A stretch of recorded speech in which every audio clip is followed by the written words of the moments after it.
Share बाजार में लगातार उतार चढ़ाव के बावजूद 2025 में निवेशकों की संपत्ति 30 लाख करोड़ रुपए से ज्यादा बढ़ी, जिसे बीएसई सेंसेक्स में लगभग 8% की तेजी से मदद मिली।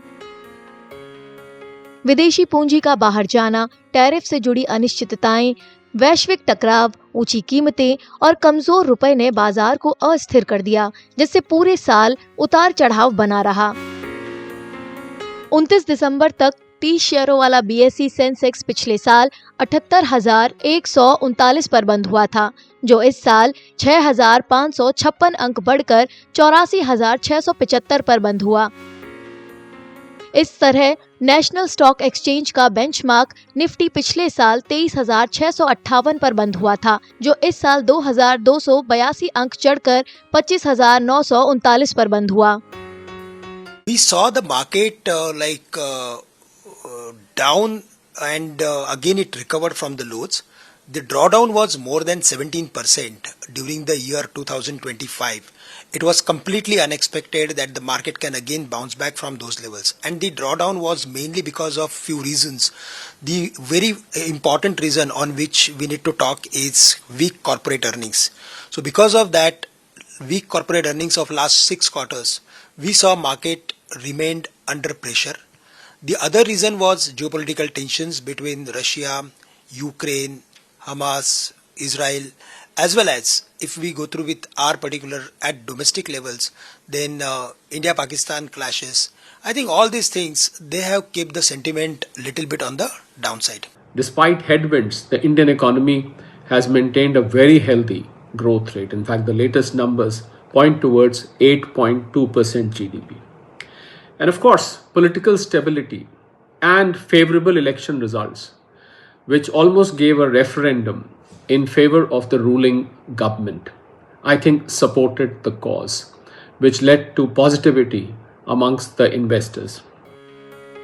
इस साल बीएसई में सूचीबद्ध कंपनियों का बाजार पूंजीकरण 30.20 लाख करोड़ रुपए बढ़कर 472.15 लाख करोड़ रुपए हो गया। बीएसई में सूचीबद्ध कंपनियों का बाजार पूंजीकरण अप्रैल में पहली बार 400 लाख करोड़ रुपए के अहम आंकड़े को पार कर गया। भारतीय रिजर्व बैंक द्वारा बार-बार ब्याज दरों में कटौती से भी बाजारों को मजबूती मिली, जिससे खासकर बैंकिंग और वित्तीय क्षेत्रों को फायदा हुआ। For 2025, we found that first half was not that volatile. There were absence of events also. Second half, which is H2, saw a lot of events, which included conflicts between major countries. There was also an interest rate cut from the US Fed and India, obviously. So the interest rate decisions were taken. Bank of Japan, in both the counts, has increased the interest rates. So between August and October, there's one bucket here, the second bucket, namely. The third bucket is obviously December, which kept the markets volatile. So economic front, so interest rate decisions, liquidity, money supply, and wars kept the markets volatile. 2025 में record संख्या में प्रारंभिक सार्वजनिक पेशकशों यानी IPO ने भी बाजार को समय समय पर मुनाफा दर्ज करने में मदद की। सबसे बड़े आईपीओ में से Tata capital, HDB financial services, LG electronics India और लेंसकार्ट सॉल्यूशंस ने निवेशकों का काफी ध्यान खींचा। बीएफएसआई क्षेत्र ने जोरदार प्रदर्शन किया, जबकि आईटी और धातु शेयरों ने भी बाजार में तेजी लाने में योगदान दिया। हालांकि 2025 में बाजारों के लिए सबसे बड़ी गिरावट विदेशी संस्थागत निवेशकों द्वारा लगभग 1.6 लाख करोड़ रुपए यानी लगभग 18 बिलियन अमेरिकी डॉलर की रिकॉर्ड निकासी थी। The adverse FII outflows, about 18 to 19 billion dollars have been withdrawn from Indian stock markets in the year 2025, as on the date I speak.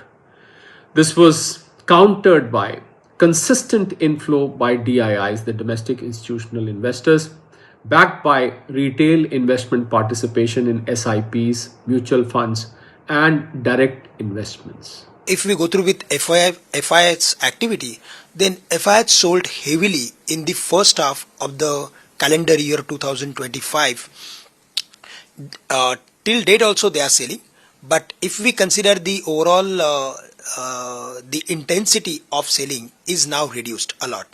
But In the first half, we saw huge amount of selling from FIIs. Also, domestic institutions, they bought, but promoters as well as we can say IPO, that has actually sucked the liquidity and that has kept the market little bit under pressure.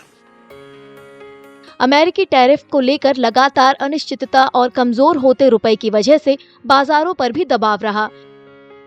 जैसे जैसे 2025 खत्म हो रहा है, बाजार विशेषज्ञों को उम्मीद है कि मजबूत घरेलू तरलता, अच्छी कमाई और नीतियों में निरंतरता के कारण 2026 में शेयर बाजार में सकारात्मक रुख रहेगा। आपके राज्य की खबरें, आपके शहर की खबरें सबसे पहले जानने के लिए देखते रहें अमर उजाला। चैनल को सब्सक्राइब जरूर कर लें और पाएं हर अपडेट।